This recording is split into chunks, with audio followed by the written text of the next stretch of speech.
Ya está Miguel Base con nosotros, diputado nacional y presidente al mismo tiempo de la Unión Cívica Radical en la provincia de Buenos Aires.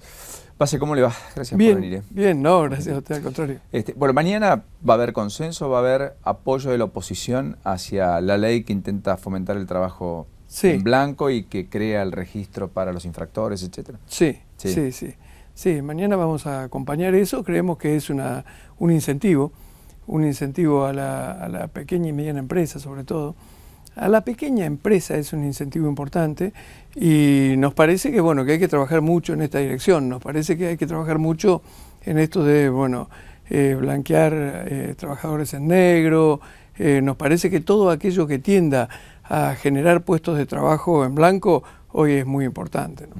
Da la impresión que muchas veces los incentivos están invertidos. Quiero decir, se subsidiaba al gas, a la energía y al agua en zonas en donde se podía pagar, del conurbano norte, el andarivel de la Avenida Libertador en la ciudad de Buenos Aires, por decir algo que ya ahora no tiene subsidio, pero se dejaba de subsidiar o se subsidiaba, digamos, de una manera poco feliz las garrafas sociales en provincias que no tenían red troncal de gas, claro, por ejemplo. En ese sentido, ¿usted cree que viene una reforma tributaria por delante para ser discutida, que es indispensable, ¿no? Es indispensable, sí. Sí, yo creo que sí. Yo creo que el sistema tributario argentino es, por un lado, injusto. Me parece que, además, con las deformaciones que se incluyen o se producen a partir de esta situación de la inflación, del aumento del salario, del mínimo no imponible con el impuesto a las ganancias, y estas cuestiones se agravan aún más. Pero creo que el sistema tributario argentino en términos generales es injusto y además creo que no promueve el crecimiento económico.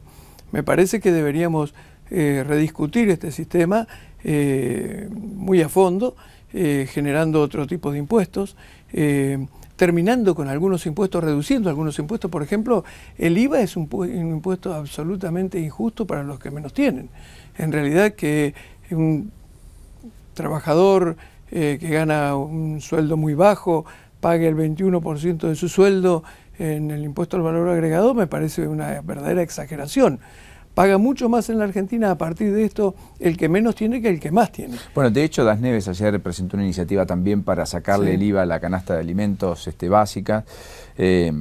Pinky en su momento fue una de las prepulsoras allá por el 2008-2009. Hay cientos de proyectos en esa materia. Es increíble que no se haya podido discutir, ni siquiera cuando la oposición tuvo mayoría. Sí, en realidad no se puede discutir porque en general el gobierno hace una defensa muy cerrada del tema de la recaudación sin permitirse mirar a mediano plazo. Digamos, el gobierno lo que hace es, bueno, actúa con reflejo, digamos, dice no toquemos absolutamente nada que pueda afectar la recaudación, sin considerar que a lo mejor si somos capaces de desarrollar una estrategia de mediano y largo plazo, seguramente podremos mejorar el sistema de recaudación, digamos, podremos incluso incrementar esa recaudación y, bueno, por lo menos dejar de tener un sistema tan injusto y dejar de cargar tanto sobre sectores que no están en condiciones. Ahora, la verdad es que, por ejemplo, el tema de sacarle el IVA a la canasta familiar puede ser una variante, lo importante es lograr que esa reducción del IVA se traslade realmente a los precios, claro. Y a veces no pasa eso, a veces, de acuerdo a lo que se ha estudiado incluso, está en duda que eso realmente ocurra de esta manera. Entonces a lo mejor habría que trabajar distinto, digamos, a lo mejor habría que trabajar por sectores sociales, digamos, de la misma manera que existe una tarjeta SUBE para quien y se termina subsidiando, se podría subsidiar. De manera más focalizada, digamos. Exactamente. Y a mí me parece que debería pasar algo así, digamos, debería existir una suerte de devolución del IVA para aquellos sectores que no pueden hacerse cargo de pagar ese impuesto. ¿Cómo ve al gobierno nacional? En realidad lo veo muy complicado con algunas cuestiones que no debería estar complicado. Por ejemplo. Y lo veo complicado, por ejemplo, con este tema de vudú, con el tema de la justicia, esta situación del vicepresidente de la República, yo creo que complica al gobierno de manera grave. ¿Usted cree que debería pedir licencia o directamente renunciar? Yo creo que la presidenta debería haberle pedido a Vudú que renunciara. Con toda sinceridad me parece eso. Me parece que no es bueno para la Argentina que Vudú sea vicepresidente de la República. O mejor dicho, no es bueno que el vicepresidente de la República esté cuestionado de esta manera, que el vicepresidente de la República tenga que recurrir ahora a la Corte para tratar de que, en definitiva, resolver un proceso judicial que es muy complejo. Está sospechado de haberse enriquecido a partir de negocios incompatibles con su función, y la verdad es que esto le hace muy mal a las instituciones. Es muy malo que una persona sospechada de haberse enriquecido de esta manera presida el Senado de la Nación. Y me parece que además es un muy mal mensaje para todas aquellas personas que están haciendo un esfuerzo importante desde su ámbito de su pequeña y mediana empresa, desde su trabajo, para cumplir con las obligaciones impositivas, por ejemplo, y bueno, y advierten que ocurren estas cosas en el país, que hay sectores, que hay grupos, empresarios, amigos del poder que se han enriquecido en este tiempo de manera sospechosa, y la verdad es que todo esto me parece que afecta al funcionamiento de las instituciones y le hace mucho más daño al gobierno. El caso Milani también, digamos, dice usted. También. El caso Milani también es muy grave, porque mire lo que pasó ayer. A mí me molestó muchísimo, me parece que es grave, que el general Milani haya utilizado un comunicado oficial del Ejército para dar respuesta, para cuestionar el proceso judicial que lo involucra. En realidad, el general Milani tiene todo el derecho del mundo a expresarse y hacer su descargo. Hacer su descargo. Defensa, digamos. Claro, pero desde el punto de vista personal, jamás puede utilizar un comunicado oficial de la fuerza que él conduce para hacer ese descargo. Yo creo que lo hace sabiendo que no lo debe hacer, pero que lo hace justamente tratando de instalar dar la sensación de fortaleza, una presión, digamos. Claro. Entonces, estas son cosas que nosotros creíamos superadas en la Argentina ya desde hace mucho tiempo. A mí me parece, estas cosas se pasaron, digamos, recordamos en la década del 80, cuando había algunos militares que querían evitar ser juzgados y utilizaban la presión desde la fuerza.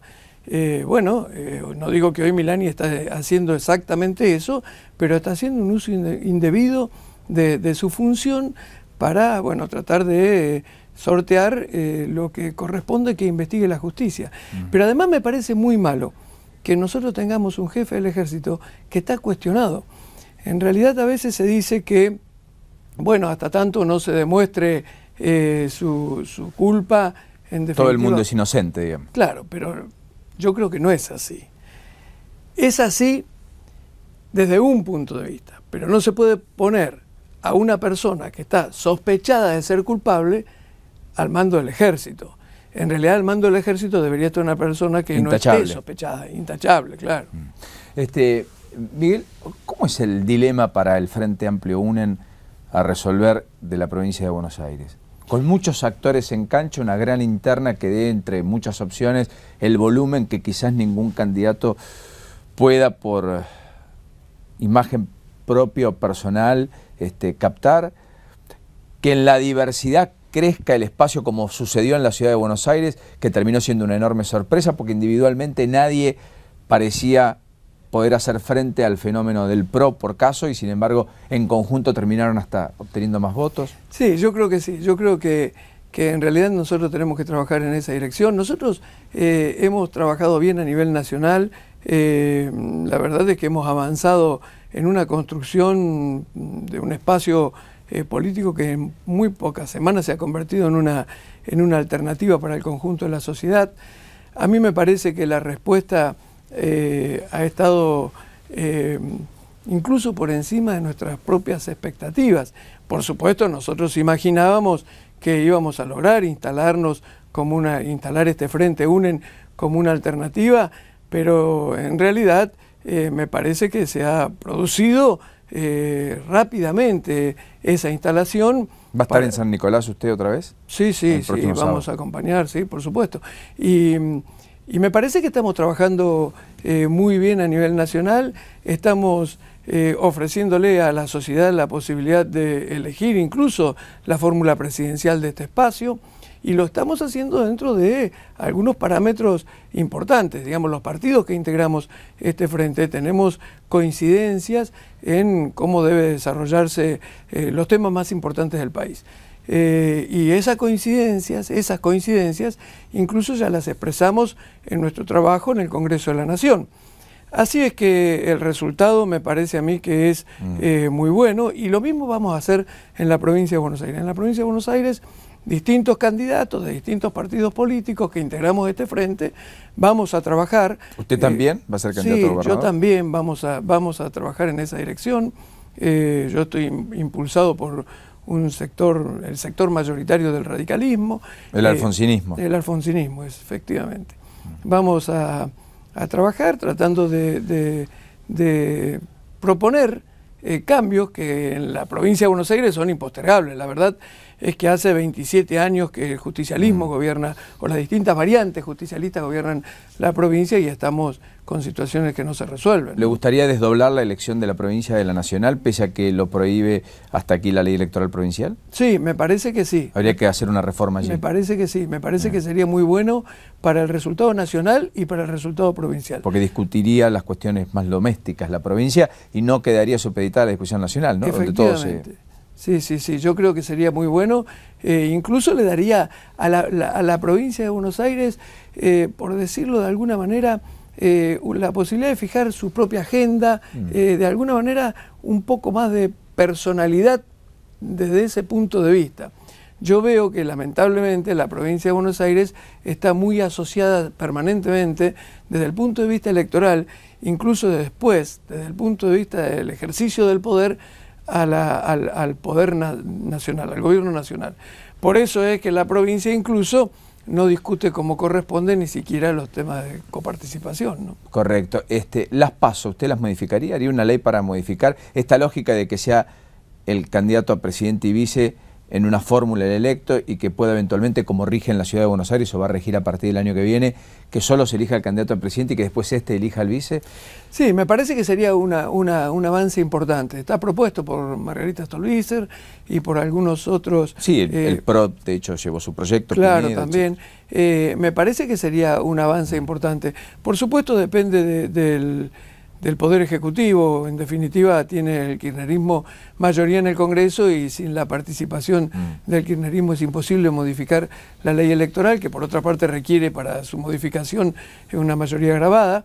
Pero la verdad es que creo que sería un avance importante. ¿Sí?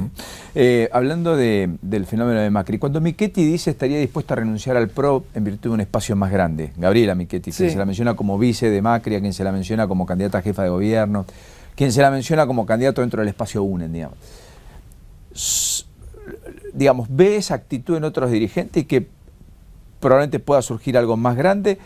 ¿O como alguna vez algún dirigente dijo, Macri es un límite y esto no puede ser transitado? No, yo creo que en realidad lo que ocurre es que este espacio del Frente UNEN es un espacio que está construido sobre la base de partidos que, como decía, tenemos importantes coincidencias respecto de cuestiones fundamentales que tienen que ver con el desarrollo del país. Nosotros me parece que tenemos una visión distinta a la que tiene el PRO sobre el tema de fundamentalmente de la participación del Estado en la economía. Yo creo que el PRO tiene una visión que, bueno, más parecida a aquellos que sostienen que el Estado debe retirarse todo lo que pueda de la economía y que la economía debe quedar en manos del mercado. La verdad es que nosotros tenemos desde ese punto de vista una caracterización distinta. Nosotros creemos que el Estado debe tener una participación virtuosa, por supuesto, honesta, transparente, pero debe tener participación en la economía, y que en realidad el mercado no alcanza a resolver los problemas ni del crecimiento económico ni del desarrollo social.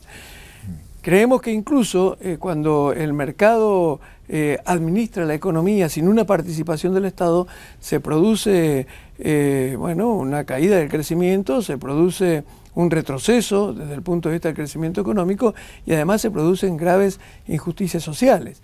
Y desde este punto de vista creemos que la propuesta nuestra no tiene que limitarse bueno, combatir la corrupción, que por supuesto vamos a combatir decididamente, incluso estamos planteando la necesidad de hacer una CONADEP de la corrupción y a combatir el tema de la inseguridad, sino que también tiene que estar apuntado a pensar en el crecimiento económico de la Argentina que resuelva la falta de trabajo, que resuelva la falta de pobreza.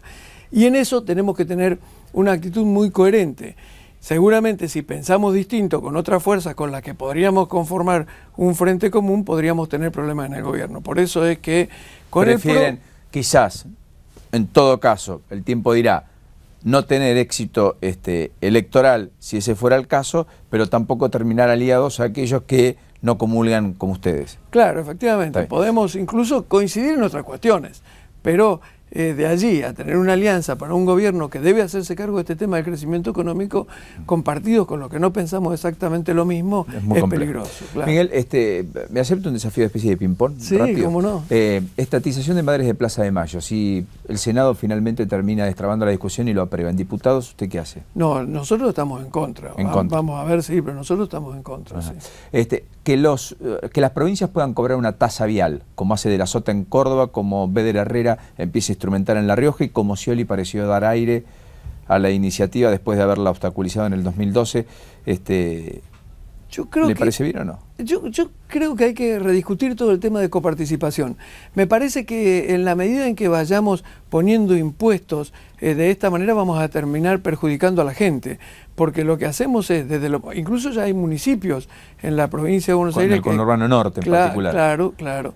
Entonces, si hay municipios que cobran tasas y los gobiernos provinciales empiezan a hacer lo mismo, porque no rediscutimos el tema de la coparticipación, vamos a estar complicados, vamos a estar cargándole a la gente un esfuerzo más que no corresponde, ¿no? ¿Por qué se opone a la policía comunal? Que mañana se va a votar en diputados en la provincia. Porque me parece que en realidad también es trasladar responsabilidad a los municipios. En definitiva, cuando yo veo que los gobiernos tratan de transferir responsabilidades, y en la Argentina tenemos una experiencia realmente grave. Por ejemplo, en la Argentina se transfirió el sistema educativo prácticamente a las provincias y se desniveló y la calidad de la educación y se perjudicó a la educación. Y en el tema de seguridad particularmente, yo pienso que puede ser que existan fuerzas municipales que colaboren con la policía provincial, pero me parece que la policía provincial debe conservar su responsabilidad, ¿no? Y ahora sí lo último, ¿cuál es el mejor y el peor ministro del gobierno nacional? El mejor y el peor ministro. Y la verdad es que no sé. Yo creo que, a ver, un ministerio que me parece que ha actuado bien es el Ministerio de Ciencia y Técnica, digamos. Lino Barañao, digamos. Claro, es un ministerio que me parece que ha intentado hacer bien las cosas. Creo que un ministro que ha hecho muy mal las cosas ha sido el ministro de Vida. Gracias, Miguel, pase por este ratito. No, gracias a ti, al contrario. Muchas gracias por esta mañana.